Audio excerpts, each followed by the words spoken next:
મારું નામ હર્ષિત છે। હું મારી બેરોજગારીથી ખૂબ જ પરેશાન હતો અને જગ્યાએ જગ્યાએ નોકરી શોધીને કંટાળી ગયો હતો।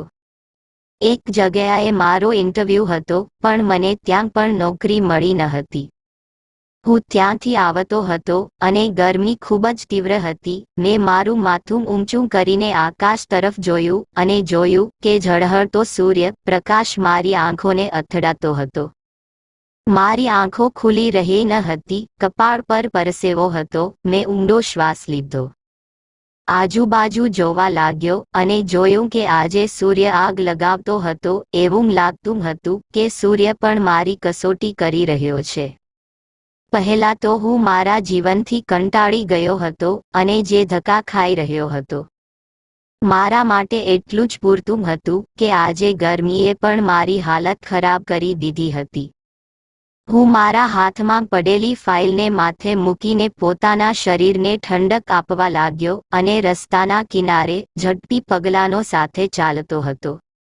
ત્યારે અચાનક મને એક ઝાડ દેખાયું। હું આવીને ઝાડ નીચે ઊભો રહ્યો। આ ઝાડની છાયામાં ઊભા રહીને મને થોડી શાંતિ મળી। મેં પાણીની બોટલ બહાર કાઢી અને જ્યારે મેં પીવાનો પ્રયત્ન કર્યો ત્યારે પાણી પહેલેથી જ સમાપ્ત થઈ ગયું હતું। બોટલની અંદર પાણીનું એક ટીપું પણ હાજર ન હતું। તરસના કારણે હું ખરાબ પરિસ્થિતિમાં હતો। મને ક્યાંય નળ દેખાતો ન હતો। તરસથી મારું ગળું સુકાઈ રહ્યું હતું। હું પોતાના કામમાં વ્યસ્ત હતો અને હું એકલો જ હતો જે બેરોજગાર અને કમનસીબ જન્મ્યો હતો। બાળપણથી લઈને યુવાની સુધી મેં ઘણા સબક શીખી લીધા હતા। પાણીની ખાલી બોટલ લઈને હું આજુબાજુ જોવા લાગ્યો કે ક્યાંકથી પાણીની વ્યવસ્થા થઈ શકે છે, પણ મને ક્યાંય પાણી ન દેખાયું। ત્યારે અચાનક મને લાગ્યું કે જાણે કોઈ મારી નજીક ઊભું છે। ત્યારે કોઈએ મારી સામે હાથ લંબાવ્યો। મેં ઉપર જોયું તો તેના હાથમાં ઠંડા પાણીની બોટલ હતી। તે હાથ મારી તરફ આગળ વધી રહ્યો હતો। તે દૂધ જેવો હાથ હતો અને તે હાથમાં સોનાની વીંટી અને ચમકતી બંગડીઓ હતી। જ્યારે મેં આગળ જોયું અને તે વ્યક્તિના ચહેરા તરફ જોયું તો હું ચોંકી ગયો। તે કોઈ ગુલાબી સાડી પહેરેલી સ્ત્રી હતી। તે ખૂબ જ સુંદર હતી। તેમની ઉંમર 40 વર્ષની લાગતી હતી, પણ આટલી ઉંમર થયા પછી પણ તેનું શરીર એવું લાગતું હતું જાણે એક 25 વર્ષની છોકરીનું છે। તે ખૂબ જ સારી રીતે પોતાનું શરીર સંભાળતી હતી। તેની આંખોમાં એક વિચિત્ર ચમક અને ચહેરા પર સ્મિત હતું। તેણે હાઈ-ફાઈ મેકઅપ કર્યો હતો। તે કહેવા લાગી, આ લો, પાણી પી લો, તમને તરસ લાગી હતી। હું ત્યાં દૂરથી ઊભી રહીને તમને જોઈ રહી હતી જેવી તમારી હાલત હતી। તમારી હાલત જોઈને લાગે છે કે તમે ઘણા પરેશાન છો। મેં પણ ઠંડા પાણીની બોટલ પકડી અને ત્યાં ઊભો રહીને પાણી પીવા લાગ્યો, કારણ કે હવે હું પણ પાણી વગર લાંબો સમય રહી શકતો ન હતો। મને ખૂબ જ તરસ લાગી રહી હતી। મેં તે પાણી એક જ વારમાં પૂરું કર્યું। પછી મેં બોટલ તે મહિલાને પાછી આપી। તે ખૂબ સુંદર હતી, તેથી ઘણા પુરુષો તેની સામે જોઈ રહ્યા હતા। તે એક મોટી કારમાં આવી હતી। તે એકદમ અમીર દેખાતી હતી। તેના દેખાવ પરથી લાગતું હતું કે તે ખૂબ જ અમીર અને સારા પરિવારમાંથી હતી। મેં તે મહિલાનો આભાર માન્યો અને કહ્યું કે હું નજીકમાં મારા જોબ ઇન્ટરવ્યૂ માટે આવ્યો હતો। હું ઘણા સમયથી નોકરી શોધી રહ્યો છું, પરંતુ નોકરી મળતી ન હતી। હું ભારતના ઘણા બેરોજગાર છોકરાઓમાંથી એક છું। મેં ઘણી જગ્યાએ નોકરીના ઇન્ટરવ્યૂ આપ્યા છે, પરંતુ દરેક વખતે મારું નસીબ મને જ અંગૂઠો બતાવે છે। મારું આટલું ભણેલું હોવાનો કોઈ ફાયદો નથી, પણ તમારો ખૂબ આભાર। મેં આ સ્ત્રીનો 1-2 વાર આભાર માન્યો અને હું જલ્દી મારા ઘરે જવા માંગતો હતો, કારણ કે ઘરે ગયા પછી મારે મારી બીમાર માતા અને યુવાન બહેન માટે શાકભાજી વગેરે પણ લેવાનું હતું, કારણ કે ઘરની બધી જવાબદારી મારા પર જ હતી। તેથી જ હું મારો ખોટો સમય બગાડી શકતો ન હતો। તેમનો આભાર માનીને હું ત્યાંથી નીકળી ગયો અને ઘર તરફ જવા લાગ્યો। પૈસા બચાવવા માટે હું બને એટલું ચાલતો હતો, કારણ કે મારી પાસે પૈસાની ખૂબ જ તંગી હતી. ખૂબ જ સમજી વિચારીને આગળ વધવું પડતું. હજુ હું થોડો આગળ વધ્યો હતો તો મને લાગ્યું કે કોઈ મારી પાછળ આવી રહ્યું છે. મેં પાછળ ફરીને જોયું તો ગુલાબી સાડી પહેરેલી સ્ત્રી મારી પાછળ આવી રહી હતી. તે મારી સામે હસતા હસતા જોવા લાગી. હું કંઈ સમજી શક્યો નહીં. મને લાગ્યું કે કદાચ આ મહિલાનું ઘર પણ આ રસ્તે જ હશે. પણ હા, તે શા માટે ચાલીને આવી રહી હતી, હું એ જ વિચારીને ચાલતો હતો. અને પછી તે મારી બાજુમાં આવીને ચાલવા લાગી અને હું એક સેકન્ડ માટે અટકી ગયો. જ્યારે હું રોકાયો ત્યારે તે પણ અટકી અને સતત મારી સામે જોવા લાગી. આ મહિલાની હરકતો મને ખૂબ જ વિચિત્ર લાગી. પણ આટલી સુંદર સ્ત્રી મારી પાછળ કેમ આવી રહી હતી? મેં તેની સામે જોયું અને પૂછ્યું, મેડમ, તમે મારી પાછળ કેમ આવી રહ્યા છો? મેં પહેલેથી જ તમારો આભાર માન્યો છે. હવે પાણી માટે પણ પૈસા ચૂકવવા પડશે. મારી વાત સાંભળીને તે હસવા લાગી. તેને તેના પર્સમાંથી એક એન્યુઅલ કાઢ્યો. હવે તેને જોયા પછી મને એ જાણવામાં રસ હતો કે આ એન્યુઅલ ની અંદર શું છે અને તે મને કેવી રીતે અને શા માટે આપી રહી છે. મેં તેને ખોલ્યું. જ્યારે મેં તે જોયું તો મને આઘાત લાગ્યો હતો, કારણ કે તેમાં ઘણા પૈસા હતા. હું તેમને ગણી શકતો ન હતો, પરંતુ મને ખ્યાલ હતો કે તેમાં લાખો રૂપિયા હતા. મારા હાથ ધ્રુજવા લાગ્યા. અહીં મારા ખિસ્સામાં માત્ર ₹200 હતા અને આ મહિલા કહી રહી હતી કે આ ₹5 લાખ તમારા પણ હોઈ શકે છે. હું આ પૈસા તમને આપીશ. તમે 5 લાખના માલિક બનવા માંગો છો? આ મહિલાએ જે કહ્યું તે સાંભળીને મને ખૂબ જ આશ્ચર્ય થયું કે તે કયા કામ માટે 5 લાખ આપતી હતી. મેં પૂછ્યું કે તમે મને આ 5 લાખ કેમ આપવા માંગો છો? હું તમને ઓળખતો પણ નથી અને તમે મને ઓળખતા નથી. ના, મેં તમારા પર ઉપકાર કર્યો છે. તો પછી તમે મને આટલા પૈસા આપવા કેમ તૈયાર છો? તમે મને પૈસા કેમ આપવા માંગો છો? મેડમ, તમે મને મૂર્ખ બનાવી રહ્યા છો. તેને કહ્યું, હું તમને એક વાત કહેવા માંગુ છું, પણ અહીં નહીં. અમે બંને ક્યાંક આગળ બેસીને શાંતિથી વાત કરીએ. તે સ્ત્રી મારી આગળ ચાલી રહી હતી અને હું તેની પાછળ પાછળ આવી રહ્યો હતો. મારા હૃદયમાં ખુશી હતી કે તે મને 5 લાખ આપવા જઈ રહી હતી. હું 5 લાખ માટે કંઈ પણ કરવા તૈયાર હતો. છેવટે 5 લાખ નાની રકમ નથી. કમ સે કમ મારા જેવા ગરીબ માણસ માટે તો આ પૈસા ઓછા નહોતા. 5 લાખ સાથે તો હું મારો પોતાનો વ્યવસાય શરૂ કરી શક્યો હોત. મારા મનમાં અનેક વિચારો આવવા લાગ્યા. ચાલતા ચાલતા તે મને હોટેલમાં લઈ ગઈ. અહીં અંદર આવ્યા પછી અમે બંને એક બાજુ બેસી ગયા. તેણે વેઇટરને કોફીનો ઓર્ડર આપવા કહ્યું. થોડા સમય પછી આ મહિલાને કોઈનો ફોન આવ્યો અને તે ફોન પર વાત કરવા ગઈ.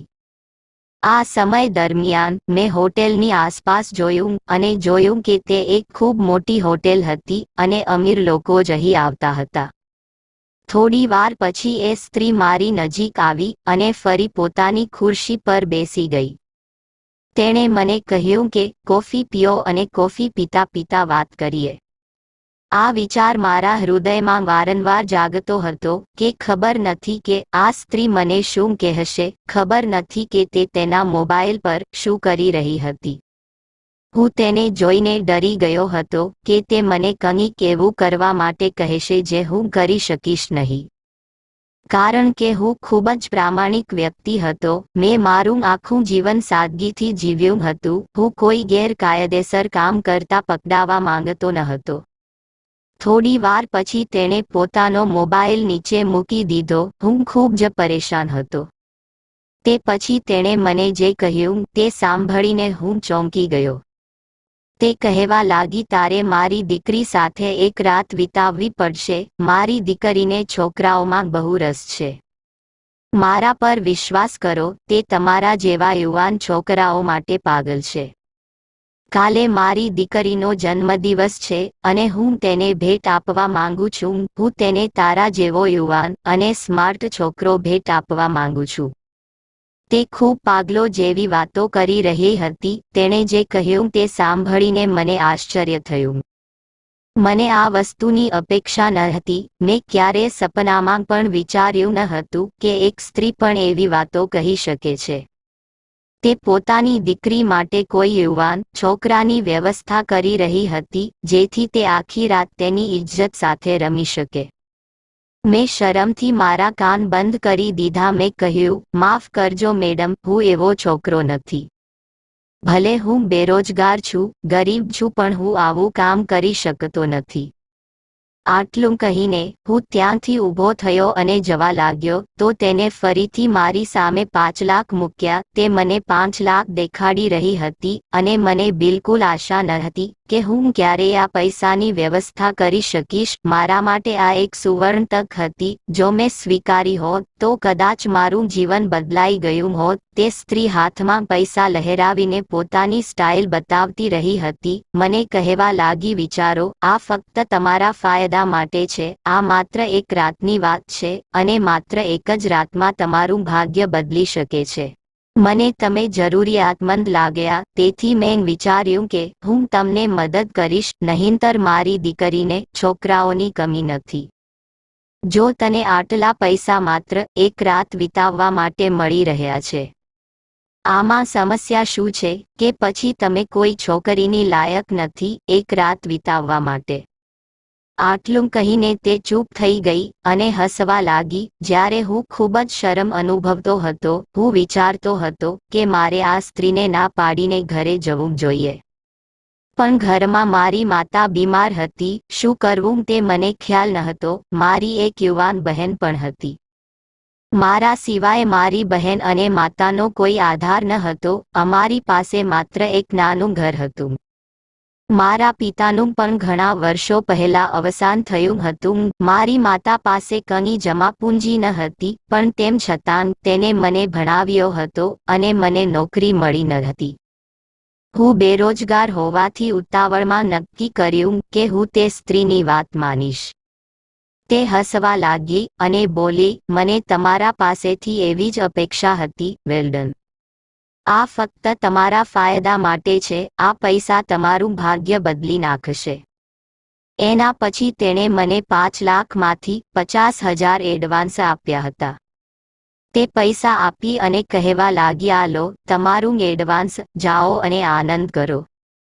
હું તમને બાકીના પૈસા કામ પૂરું થયા પછી આપીશ. મેં તે 50,000 લીધા અને મારા ઘર તરફ ગયો. તે મહિલાએ મને તેનો મોબાઈલ નંબર અને તેના ઘરનું સરનામું આપ્યું. તેના ઘરે જવાનો સમય પણ તેને મને આપી દીધો હતો. જ્યારે હું મારા ઘરે ગયો ત્યારે બજારમાંથી જમવાનું ખરીદી લઈ ગયો હતો. કારણ કે મને ઘરે પાછા ફરવામાં મોડું થયું હતું, તેથી મેં હોટેલમાંથી જ ભોજન લીધું અને માતા માટે કેટલીક દવાઓ અને તેના માટે ફળો લીધા અને ઘર માટે થોડું રાશન પણ લીધું. મારી માતા મારા હાથમાં ઘણી બધી વસ્તુઓ જોઈ અને જોયું કે આજે હું કોઈ બનાવવા માટે કોઈ શાકભાજી નથી લાવ્યો, પણ માત્ર રાંધેલ ખોરાક લાવ્યો છું. તો મારી માતાને નવાઈ લાગી, કારણ કે આજ પહેલા હું ક્યારેય આટલો સામાન લઈને ઘરે આવ્યો ન હતો. મારી માતા અને બહેન મને પૂછવા લાગ્યા કે તું આટલો સામાન ક્યાંથી લાવ્યો છે? આટલા પૈસા તારી પાસે ક્યાંથી આવ્યા? સવારે તું કહેતો હતો કે તારી પાસે પૈસા નથી. મારી માતાની વાત સાંભળીને હું થોડો નર્વસ થઈ ગયો. માતોમાં છે અને હું તેની સામે કેવી રીતે જૂઠું બોલી શકું? તો પણ હાથ ધોતી વખતે મેં માતાને કહેવાનું શરૂ કર્યું કે માં, મને નોકરી મળી છે. તેણે મને થોડા પૈસા એડવાન્સ આપ્યા છે, તેથી હું તમારા માટે સામાન લાવ્યો છું. મેં વિચાર્યું કે બજારમાંથી જમવાનું લેતો જાઉં છું, બહેનને પરેશાન નહીં થવી પડે. મારી બહેન આજે મને ખૂબ જ ખુશ દેખાતી હતી, કારણ કે એ બિચારી છોકરી ઘરના કામકાજમાં વ્યસ્ત રહેતી હતી અને આજે તેને રસોઈમાંથી બ્રેક મળ્યો હતો. મારી નોકરી વિશે સાંભળીને મારી માતા ખૂબ જ ખુશ થઈ ગઈ અને કહ્યું કે ભગવાન તને આ રીતે સફળ કરશે અને જો તારી નોકરી આમ જ ચાલતી રહેશે તો ધીમે ધીમે આપણા ઘરની સ્થિતિ સારી થઈ જશે. પછી અમે ત્રણેય સાથે બેસીને ખાધું, પણ હું હજી પણ તે મહિલાના વિચારોમાં હતો કે તે છોકરી સાથે મારે સાચે જ રાત વિતાવવાની હતી કે પછી તે સ્ત્રી મને મૂર્ખ બનાવી રહી હતી. હવે જે હોય તે સત્ય કાલે જ જાહેર થવાનું હતું. હું બીજા દિવસે સમયસર તૈયાર થઈ ગયો અને ઘરની બહાર નીકળવા લાગ્યો. મારી માતાએ મને પૂછ્યું, દીકરા, તું ક્યાં જાય છે આટલી જલ્દી તૈયાર થઈને? મેં મારી માતાને કહ્યું કે મેં તમને ગઈકાલે મારા કામ વિશે કહ્યું હતું, હું ત્યાં જ જાઉં છું. તમે ભગવાનને પ્રાર્થના કરો કે તમારો પુત્ર સફળ થાય. જો તમારો પુત્ર સફળ થશે તો આપનું આખું ભાગ્ય બદલાઈ જશે. આ સાંભળીને મારી માતા ખૂબ જ ખુશ થઈ ગઈ અને હું ઘરની બહાર આવ્યો. પછી હું તે મહિલાએ આપેલા સરનામે ગયો. હું તે મહિલાનું ઘર જોઈ ચોંકી ગયો હતો. આ ઘર નહીં પણ મહેલ હતો. કદાચ આટલું મોટું અને સુંદર ઘર મેં પહેલી વાર જોયું હતું. પણ હું એ વિચારીને પરેશાન થઈ ગયો કે એક અમીર સ્ત્રી આવું ખોટું કામ કેવી રીતે કરી શકે. તેના ઘરની બહાર ઊભા રહીને મેં તેના આપેલા નંબર પર ફોન કરવાનું શરૂ કર્યું. તેણે મારો ફોન રિસીવ કર્યો. તેને કહ્યું, તમે ક્યાં છો? મેં તેને કહ્યું કે હું તમારા ઘરની બહાર ઊભો છું. તેને કહ્યું, અરે, તમે બહાર કેમ ઊભા છો? જલ્દી અંદર આવો, હું ઘણા સમયથી તમારી રાહ જોઈ રહી છું. હું ડરતા ડરતા ઘરની અંદર ગયો. આજથી પહેલા મેં આ ઘર માત્ર ફિલ્મોમાં જ જોયું હતું. આજે પહેલીવાર હું આટલા મોટા ઘરની અંદર હાજર હતો. હું ઘરની અંદર ગયો તો મારી સામે તે મહિલા તૈયાર થઈને ઊભી હતી. આજે તેણે ખૂબ જ ટૂંકું બ્લાઉઝ પહેર્યું હતું અને તેની સાડીનો પલ્લુ તેના ખંભા પર પણ નહોતો. ખબર નથી તેને મારા વિશે શું વિચાર્યું. મેં તેને કહ્યું, મેડમ, તમારે મારી સામે આવી હરકતો કરવાની જરૂર નથી. હું એવો છોકરો નથી. હું બહુ લાચાર છું, એટલા માટે હું આ કામ કરવા તૈયાર છું. મને જોઈને તે હસવા લાગી અને કહ્યું કે હું બસ તારો ઈરાદો જોવા માંગતી હતી. મને લાગે છે કે તમે મારું કામ બરાબર નહીં કરો, પણ જો તમે મારું કામ બરાબર નહીં કરો તો હું તમને આ પૈસા નહીં આપીશ. જો તમારે પૈસા લેવા હોય તો તમારે મારી સૂચના મુજબ કામ કરવું પડશે, ઠીક છે? ઠીક છે, તમે બેસો. તેણે નોકરાણીને બોલાવીને કહ્યું કે મહેમાન આવ્યા છે, તેમના માટે ચા બનાવો. હું ખૂબ જ નર્વસ હતો, પરંતુ પછી તેણે કહ્યું કે જે કામ માટે તમને અહીં બોલાવવામાં આવ્યા છે તે કામ તમારે રાત્રે શરૂ કરવું પડશે. ત્યાં સુધી તમારે અહીં રહીને ટાઈમ પાસ કરવાનો છે. મેં આખો દિવસ ઘરે બેસીને વિતાવ્યો હતો અને ખાવા પીવા માટે વારંવાર અહીં મને સારી વસ્તુઓ આપવામાં આવતી હતી. રાત્રિ થઈ તો તે મારી પાસે આવી અને કહેવા લાગી, તમારી રાહ હવે પૂરી થઈ. હવે તમારે મારી દીકરીના રૂમમાં જવું પડશે. મારી દીકરી તારી રાહ જોઈ રહી છે. મારા હૃદયના ધબકારા વધી ગયા હતા. છેવટે હું પણ છોકરો હતો. લાગણીઓને નિયંત્રિત કરવામાં કેટલો સમય લાગી શકે. મેં એટલું જ વિચાર્યું તે એક સુંદર સ્ત્રી છે જેની પુત્રી પણ એટલી જ સુંદર હશે અને તેની માતા પોતે મને તેની પુત્રીના રૂમમાં મોકલી રહી છે, તો પછી હું આ કામની શા માટે ના પાડું? હું ત્યાં સીડીઓ ચડીને તે મહિલાની દીકરીના રૂમમાં આવ્યો. તેની માતાએ પોતે રૂમ ખોલ્યો હતો. મારું હૃદય જોર જોરથી ધડકતું હતું. મેં રૂમની અંદર પગ મૂક્યો ત્યારે મારી સામેનું દ્રશ્ય મારા હોશ ઉડાવી રહ્યું હતું. રૂમને એવી રીતે સજાવવામાં આવ્યો હતો જાણે અહીં મારા લગ્નની રાત હોય. પલંગ પર એક છોકરી સૂતી હતી. છોકરી ખૂબ જ સુંદર હતી. મેં આટલી સુંદર છોકરી પહેલા ક્યારેય જોઈ ન હતી. પણ એક વિચિત્ર વાત એ હતી કે છોકરી સૂતી હતી કે તે બેભાન હતી. તેને સૂતેલી જોઈને મેં તેની માતાને પૂછ્યું કે આ છોકરી સૂતી કેમ છે? તો તે કહેવા લાગી, કારણ કે તે બેભાન છે અને મેં પોતે તેને બેભાન કરી છે. હું જે કહું છું તે જ કરજે અને પછી કામ પૂરું થાય ત્યારે તું આવીને મારી પાસેથી પૈસા લઈ લેજે. તેને મારા ખંભા પર થપ્પડ મારી અને ત્યાંથી જતી રહી અને રૂમને બહારથી લોક કરી દીધા. હું તે છોકરીની નજીક ઊભો રહ્યો. તે વધુ સુંદર હતી, તેથી તેના ચહેરા પરથી મારી આંખો હટતી ન હતી. ધીરે ધીરે હું મારી જાતને નિયંત્રિત કરવાનો પ્રયાસ કરી રહ્યો હતો. પછી મને જે કામ માટે પગાર મળ્યો હતો, મેં આ કામમાં ધ્યાન આપવાનું શરૂ કર્યું. મારી આ રૂમમાં લગભગ 2 કલાક વીતી ગઈ હતી અને તે છોકરીએ મારી શાંતિ ચોરી લીધી હતી. મેં રૂમની બારીમાંથી બહાર જોયું તો છોકરીની માતા વિચારતી ચાલી રહી હતી. કદાચ તે મારી રાહ જોઈ રહી હતી. મેં મારા શર્ટના બટન લગાવ્યા અને સીડી પરથી નીચે આવીને તે સ્ત્રી પાસે ઊભો રહ્યો. તે હેરાનગી આંખોથી મારો ચહેરો જોવા લાગી. મારા ચહેરા પર સ્મિત સાથે મેં તેને કહ્યું કે મેડમ, તમારું કામ થઈ ગયું. આ સાંભળીને તેના ચહેરા પર સ્મિત આવી ગયું. તે કહેવા લાગી, મારી પુત્રી જાગી નથી ને તેને કંઈ પ્રતિક્રિયા આપી નથી ને તમને પરેશાન કરવાનો પ્રયાસ કર્યો નથી ને. મેં તેમને સ્પષ્ટપણે કહ્યું, ના, તે છોકરી બેભાન છે અને મેં મારું કામ પૂરું કર્યું છે.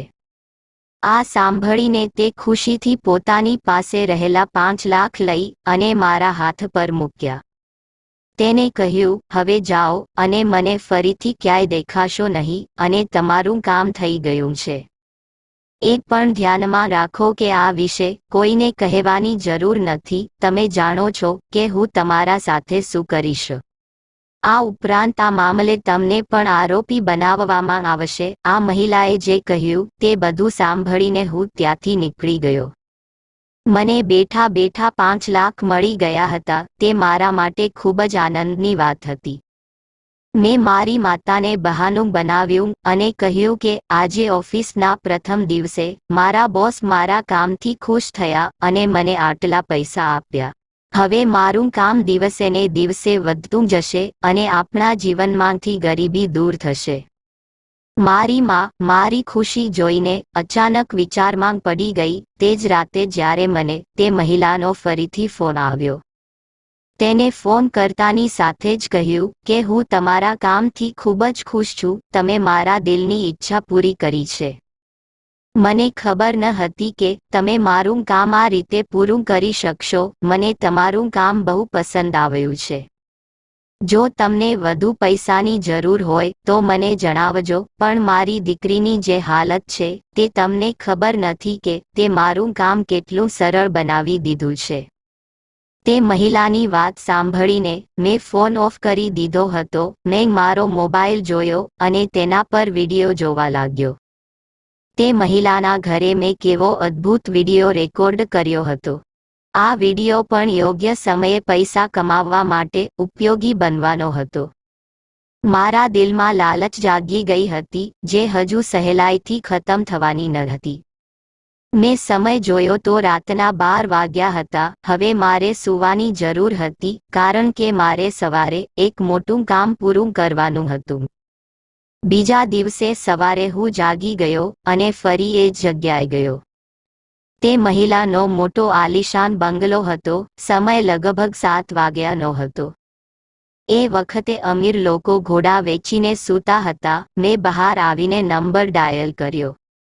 મેં ફોન કર્યો તા થોડી વાર પછી એ ઘરનો દરવાજો ખુલ્યો. તે દરવાજો ખોલતાની સાથે જ ઘરની બહાર આવી અને મારી સાથે બાઇક પર બેસી ગઈ. આ બાઇક પણ મારી ન હતી. મેં મારા મિત્ર પાસે થોડી વખત ઉધાર માંગી હતી. હવે મારે સીધું જ કોર્ટમાં જવાનું હતું, જ્યાં હું આ છોકરી સાથે કોર્ટ મેરેજ કરવાનો હતો. કોર્ટની બહાર મેં છોકરીની સામે જોયું કે તે મોટું નમાવીને ઊભી હતી. આ યુવતીની ઉંમર આશરે 20 વર્ષની હતી અને તેનું નામ અંજલિ હતું. તે ખૂબ જ સુંદર હતી. તે મારી સાથે મોટું પગલું ભરવા જઈ રહી હતી. ત્યારે તેની આંખોમાં આંસુ હતા. આ તેના પોતાના સારા માટે હતું. પણ હવે ગઈકાલની ઘટનાઓ યાદ આવવા લાગી હતી. તેથી મેં નક્કી કર્યું હતું કે હું આ છોકરી સાથે લગ્ન કરીશ. થોડા સમય પછી અમે બંને કાયદેસર રીતે પતિ પત્ની બની ગયા હતા અને હું તેની લાગણી અનુભવી શકતો હતો. તે બિચારી ખૂબ જ ચિંતિત હતી. તેનું આખું શરીર ધ્રુજી રહ્યું હતું. તે સાવ મૌન હતી. અને જ્યારે તેને કોર્ટ મેરેજના કાગળો મળ્યા ત્યારે તેની આંખો વારંવાર ભીની થઈ રહી હતી અને તે રડતા સહી કરી રહી હતી, પરંતુ આ કરવું ખૂબ જ જરૂરી હતું. ગઈકાલે રાત્રે જ્યારે હું રૂમમાં ગયો અને તે મહિલા રૂમ બંધ કરીને બહાર નીકળી ગઈ ત્યારે મેં જોયું તે છોકરી ખૂબ જ સુંદર હતી. તે કોઈ ફિલ્મની હિરોઈનથી ઓછી દેખાતી ન હતી. હું તેની સુંદરતા પરથી મારી નજર દૂર કરી શક્યો નહીં. તેની સુંદરતા જોઈને કોઈ પણ છોકરો તેનો ફાયદો ઉઠાવવા સંપૂર્ણપણે તૈયાર થઈ જશે. પણ તેના ચહેરા પર હું તેની નિર્દોષતા અને તેની નમ્રતા જોઈ શકતો હતો અને મારું હૃદય મને ખોટા કામો કરતા રોકી રહ્યું હતું. હું પણ ખૂબ લાચાર હતો અને પૈસાની જરૂર હતી. હું ખૂબ જ મૂંઝવણમાં હતો. હું રૂમમાં આમ તેમ ફરતો હતો કે ભગવાન મને કોઈ સાચો રસ્તો બતાવે જેથી હું કંઈ ખોટું ન કરી શકું અને મને પૈસા પણ મળે. હું ફક્ત આ જ વિચારી રહ્યો હતો ત્યારે અચાનક મેં ટેબલ પર એક ડાયરી પડેલી જોઈ. ઉપરથી આ ડાયરી ખૂબ જ સુંદર હતી, પણ આ ડાયરી કદાચ આ છોકરીએ પોતાના હાથે લખેલી હતી. હું ડાયરી ખોલીને વાંચવા બેઠો. તે ડાયરીમાં આ છોકરી વિશે સંપૂર્ણ માહિતી લખેલી હતી અને તેની જીવનકથા પણ હતી. આ ડાયરીમાં લખ્યું હતું કે આ મહિલા તેની સોતેલી માતા છે અને તેણે સાબિત કર્યું છે કે હું પાગલ છું અને તે મને પાગલ સાબિત કરીને આ ઘરમાંથી કાઢી મૂકવા માંગે છે. હું મારી સોતેલીમાંથી ખૂબ કંટાળી ગઈ છું. હું જીવવા માંગતી નથી કારણ કે હું એવું જીવન જીવી શકતી નથી જ્યાં મારા પોતાના લોકો મારી વાત માનતા નથી. આ સ્ત્રી હંમેશા મને મારા પિતાની નજરમાં પાડવાનો પ્રયત્ન કરે છે. મારા પિતા પણ મારા પર ગુસ્સે થવા લાગ્યા છે. તેઓ એમ પણ વિચારે છે કે હું પાગલ છું અને પાગલપણું કરવા લાગી છું, પણ હું પાગલ નથી. હું એકદમ ઠીક છું. આ મહિલા મને ઘરની બહાર કાઢીને મિલકતમાંથી મારો હિસ્સો તેના નામે કરાવવા માંગે છે અને બીજી ઘણી વાતો આ ડાયરીમાં લખેલી હતી. તેમને વાંચીને મારું હૃદય હચમચી ગયું. આ છોકરીએ લખ્યું હતું કે મેં મારી ધીરજ ગુમાવી દીધી છે. હવે ભવિષ્યમાં જો કોઈ મારી સાથે ખોટું કરવાનો પ્રયાસ કરશે અને મારા પિતાની નજરમાં મને ખોટી સાબિત કરશે તો હું આત્મહત્યા કરી લઈશ. એ છોકરી બાળપણથી જ ખૂબ જ પરેશાન હતી. મને તે છોકરી માટે ઘણો અફસોસ થયો અને હવે તેની સોતેલી માતાએ મને તેની સાથે એક રાત વિતાવવાનું ટાસ્ક આપ્યું હતું. હવે હું સમજી ગયો કારણ કે તેની માતા ખોટા આક્ષેપો કરીને તેને બદનામ કરવા માંગતી હતી જેથી તે તેના પિતાની નજરમાં પડે અને તેના પિતા તેની પુત્રીને તેની મિલકતમાંથી કાઢી મૂકે. ભલે હું તે સ્ત્રીનું કામ કરવા સંમત થયો હતો, પરંતુ મારી પ્રામાણિકતા મને તે કરતા રોકી રહી હતી. હવે મને સમજાયું કે જો આ છોકરી સાથે વધુ ખોટું કરવામાં આવશે તો આ છોકરી પોતાનો જીવ લેશે અને હું મારા કારણે એક નિર્દોષ છોકરીને મરવા દેવા માંગતો નથી. જો તે હોશમાં હોત અને તેની ઈચ્છા મુજબ બધું જ કરતી હોત તો પણ કદાચ મારી પ્રામાણિકતા મને તેની સાથે બધું કરતા અટકાવી શકત. તેની માતાએ તેને જબરદસ્તીથી બેભાન કરી દીધી હતી જેથી જ્યારે તે ભાનમાં આવે ત્યારે તેની ઇજ્જત લૂંટાઈ ગઈ હોત. મેં એ છોકરી સાથે કંઈ ખોટું ન કર્યું અને મેં વિચાર્યું કે હું તેને જગાડવાનો પ્રયત્ન કરીશ. ઘણી વખત મેં તેને ઉઠાડવાનો પ્રયત્ન કર્યો પણ હું નિષ્ફળ ગયો. થોડા સમય પછી તે હોશમાં આવી. તે તેના રૂમની આસપાસ જોવા લાગી અને પછી જ્યારે તેને મને જોયો ત્યારે તે ખૂબ જ ગભરાઈ ગઈ અને રડવા લાગી.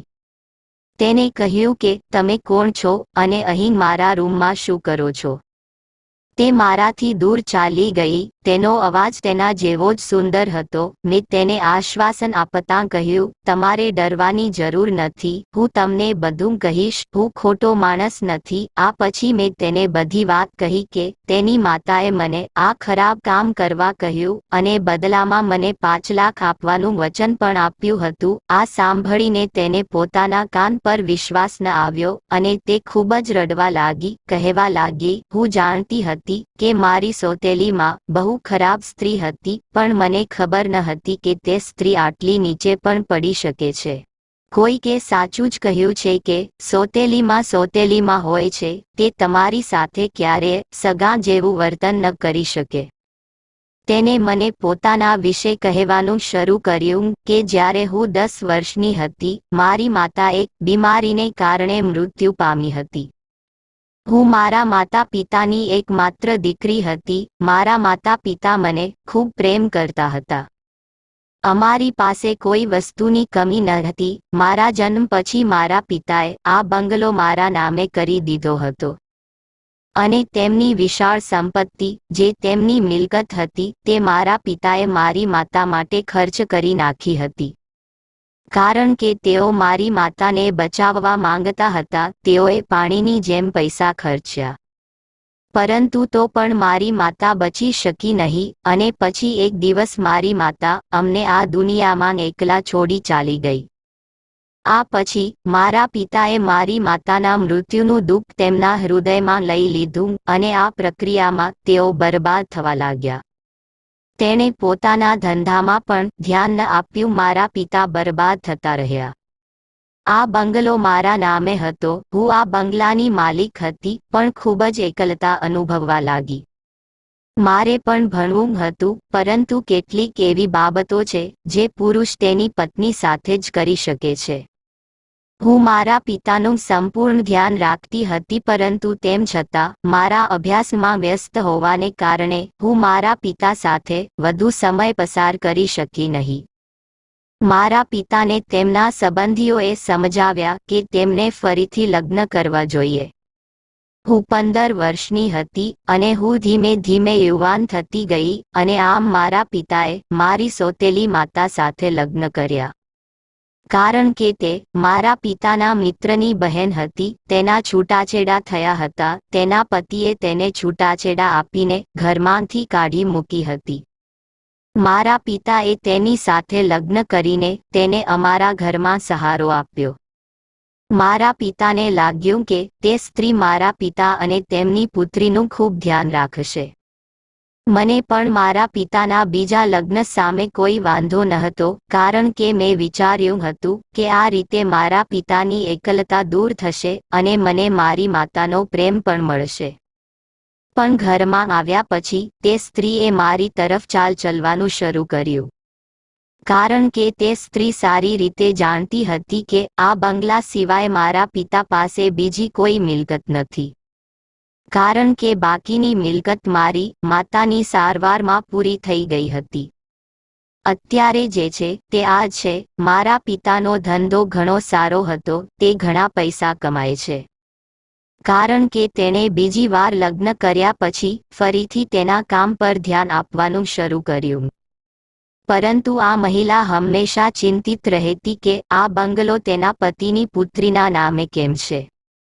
જો કે તે મારા પિતાની પત્ની તરીકે ઘરમાં રહેતી હતી, તો આ બંગલો તેના નામે હોવો જોઈએ. હું તેને મારી માતા માની તેની નજીક જતી હતી, પણ એ સ્ત્રી દર વખતે ખરાબ વર્તન કરતી. મારા પિતાની સામે તે મને ખૂબ જ પ્રેમ કરતી હોય તેવી પ્રતિક્રિયા આપતી હતી, પરંતુ તેની પાછળ તે મને ત્રાસ આપતી હતી. તે મને જમવાનું પણ આપતી ન હતી. આ રીતે હું 18 વર્ષની થઈ ગઈ અને તેણે મારા પર આરોપ લગાવવાનું શરૂ કર્યું. મારા પિતાને મારી વિરુદ્ધ કર્યા. ક્યારેક મારા પિતા મારી વાત સાંભળતા, પણ ક્યારેક તે આ સ્ત્રી માટે મારા પર હાથ પણ ઉપાડતા. તેને ખોટી વાતો મારા પિતાને કહી, તેથી તેઓ મને પાગલ સમજવા લાગ્યા અને માત્ર મને રૂમમાં બંધ રહેવાનું કહ્યું. હું છેલ્લા 7-8 વર્ષથી આ રૂમમાં રહું છું. હું અહીં બંધ રહું છું. મારી માતા ઈચ્છે છે કે મારા પિતા મારી પાસેથી મારી મિલકત પાછી લઈ લે, પણ આજ સુધી મારા પિતાના મગજમાં આવી કોઈ વાત આવી નથી. પરંતુ તે સ્ત્રી ઈચ્છે છે કે મારા પિતા મારી પાસેથી મારી મિલકત લઈ લે અને તે સ્ત્રીને ટ્રાન્સફર કરે, કારણ કે તે તેની પત્ની બની ગઈ છે અને ઘરમાં આવી ગઈ છે અને હવે તે તેની છે. પણ હું નથી ઈચ્છતી કે મારી મિલકત તેના નામે થાય. હું તેને મારો બંગલો આપું તો પણ તેણે બદલામાં મને પ્રેમ આપવો જોઈએ, પણ બદલામાં તે મને પ્રેમ આપવા માંગતી નથી. તે મને આ ઘરમાંથી કાઢી મૂકવા માંગે છે. હું જાણું છું કે જો હું મારો બંગલો તેના નામે ટ્રાન્સફર કરાવી દઉં તો તે મારું અને મારું જીવન વધુ બગાડી નાખશે. એક તો તેને પહેલેથી જ મારું જીવન બરબાદ કરી દીધું છે, કારણ કે તેને મને પાગલ સાબિત કરી દીધી છે. તેણે મારા પિતાને મારી વિરુદ્ધ કરી દીધા છે અને મને મારા રૂમમાંથી બહાર નીકળતા સંપૂર્ણપણે અટકાવી દેવામાં આવી છે. તેથી જ આ મહિલાએ તને મારા રૂમમાં એક રાત વિતાવવા મોકલવાની આ યુક્તિ રમી છે. મને ખાતરી છે કે રૂમમાં ક્યાં કેમેરા લગાવેલા હોવા જોઈએ, તેથી બધા સબૂત એકત્ર કર્યા બાદ તે મારા પિતાને બતાવે. અને આ વખતે મારા પિતા મને ધક્કો મારીને ઘરની બહાર કાઢી મૂકશે અને તે મારા ઘરમાં સુખેથી રહેશે. તે છોકરી જોર-જોરથી રડી રહી હતી. તેણે કહ્યું, મારા પિતા સિવાય આ દુનિયામાં મારું કોઈ નથી. પરંતુ આ મહિલાએ મારા પિતાને મારી પાસેથી છીનવી લીધા છે. મને મારી આવી જિંદગી બિલકુલ પસંદ નથી. મારે મરવું છે, તે જોરથી ચીસો પાડી રહી હતી. મેં તેને કહ્યું કે હું તમને સપોર્ટ કરીશ, ચિંતા કરશો નહીં. હું તમારો લાભ લઉં તેવો વ્યક્તિ નથી. મારી વાત સાંભળીને તે મૌન થઈ ગઈ. મેં કહ્યું, તમારી ડાયરીએ મને તમારા જીવન વિશે બધું જ કહી દીધું છે. તેને કહ્યું, તમે મને કેવી રીતે મદદ કરશો? મેં કહ્યું, હું તમારી સાથે લગ્ન કરીશ. મને તમારી મિલકતની કંઈ જરૂર નથી. પછી મેં તેને મારી યોજના વિશે જણાવ્યું અને મેં મારા શર્ટના બટન નીચે આવતા બંધ કરવા લાગ્યો. હું તેની માતા પાસેથી પૈસા લઈને ત્યાંથી નીકળી ગયો હતો. અમારા પ્લાન મુજબ તે છોકરી અંજલિએ રડીને તેની માતાને કહ્યું કે તેની ઇજ્જત બગડી ગઈ છે. પછી તે મહિલાએ મને ફોન કર્યો અને કહ્યું કે તે ખૂબ સારું કામ કર્યું છે. હું તેને મારી સાથે લાવ્યો હતો અને અમે બંનેએ કોર્ટ મેરેજ કર્યા હતા. 2 દિવસથી અંજલિના પિતા અમેરિકા ગયા હતા. 2 દિવસ પછી જ્યારે અંજલિના પિતા ઘરે આવ્યા ત્યારે અંજલિની માતાએ તેમને કહ્યું કે તમારી દીકરીએ કોઈ સાથે મોઢું કાળું કર્યું છે. તમે તેને ઝડપથી ઘરની બહાર ફેંકી દો. અંજલિની માતાએ અંજલિના રૂમમાં લગાવેલા કેમેરાનું રેકોર્ડિંગ બતાવવાનો પ્રયાસ કર્યો, પરંતુ તે રેકોર્ડિંગ શરૂ થયું ન હતું કારણ કે મેં કેમેરાના તારને ડિસ્કનેક્ટ કરી દીધો હતો. જે પછી તેની અંદર કંઈ રેકોર્ડિંગ થયું ન હતું કારણ કે અંજલિએ મને કહ્યું હતું કે રૂમમાં ચોક્કસપણે કેમેરા હશે. અને તેના કહેવા પ્રમાણે જ્યારે મેં રૂમની તપાસ કરી તો રૂમમાં કેમેરા હતા. કારણ કે તેની માતા સબૂત એકત્ર કરવા માંગતી હતી, પણ મારી પાસે એક એવો સબૂત હતો જેને અંજલિની સોતેલી માતાને બરબાદ કરી દીધી. અંજલિના પિતા ઘરે પહોંચે તે પહેલા જ મેં તેને તેની પત્નીનું કોલ રેકોર્ડિંગ મોકલી દીધું હતું. તે રાતે જ્યારે અંજલિની માએ મને ફોન કરીને કહ્યું કે તમે મારી દીકરી સાથે ખૂબ સારું કામ કર્યું છે. હું એ જ ઈચ્છતી હતી કે મારી દીકરીની જિંદગી બરબાદ થઈ જાય. અને તે ખૂબ રડે, જો તમને પૈસાની જરૂર હોય તો મારી પાસેથી વધુ લઈ લેવા. મેં આ આખી વાત મારા મોબાઈલમાં રેકોર્ડ કરી લીધી હતી અને તે રેકોર્ડિંગ અંજલિના પિતાને મોકલી આપ્યું હતું. અંજલિના પિતાએ તેની પુત્રી પર હાથ ઉપાડવાને બદલે તેની પત્ની પર હાથ ઉપાડ્યો અને તેને તે રેકોર્ડિંગ વગાડ્યું. અંજલિની માને અપેક્ષા ન હતી કે તે પોતે આ જાળમાં ફસાઈ શકે છે. અંજલિએ પણ બધી વાત કહી હતી અને કહ્યું હતું કે તે મારી સાથે લગ્ન કરી ચૂકી છે. હું પણ ટાઈમ પર પહોંચ્યો અને કહ્યું કે આ ખોટા કામ માટે મને આ મહિલાએ પૈસા આપ્યા હતા. અંજલિના પિતાએ તેની બીજી પત્નીને છૂટાછેડા આપીને તેને ઘરની બહાર કાઢી મૂકી હતી. હવે અંજલિની સોતેલી માતા ઘરે ઘરે ઠોકર ખાય છે અને અંજલિના પપ્પાએ મારા અને અંજલિના લગ્ન ખૂબ જ ધામધૂમથી કર્યા. હું મારા હૃદયમાં લોભી થઈ ગયો, પરંતુ હું વધુ ખરાબ કરી શક્યો નહીં. મારી પ્રામાણિકતાથી ખુશ થઈને તેણે કહ્યું, તારે છુપી રીતે લગ્ન કરવાની શી જરૂર હતી? હું ખુશીથી તમારા લગ્ન મારી પુત્રી સાથે કરાવી દેત. ખુશીથી મારા અને અંજલિના લગ્ન થયા. મારી માતા અને બહેનને પણ આની સામે કોઈ વાંધો નહોતો, કારણ કે અંજલિ સુંદર હોવા ઉપરાંત સંસ્કારી અને અમીર પિતાની પુત્રી હતી. મારું લગ્નજીવન અંજલિ સાથે ખૂબ જ સારી રીતે ચાલી રહ્યું છે અને હું તેને ખૂબ પ્રેમ કરું છું. મિત્રો, આજની કહાની તમને કેવી લાગી કોમેન્ટમાં જરૂર જણાવજો અને પસંદ આવી હોય તો વિડીયોને લાઇક, શેર અને નવા હોય તો ચેનલને સબસ્ક્રાઇબ કરી બાજુમાં આવેલ બેલ બટનને ઓલ ઉપર સેટ કરી દેજો, જેથી કરીને અમારા દરેક વિડીયોની નોટિફિકેશન તમને સૌ પ્રથમ મળતી રહે. આ સાથે મળશું નવા વિડીયો સાથે. ત્યાં સુધી બધા દર્શક મિત્રોને જય ભારત, જય જવાન, જય માતાજી.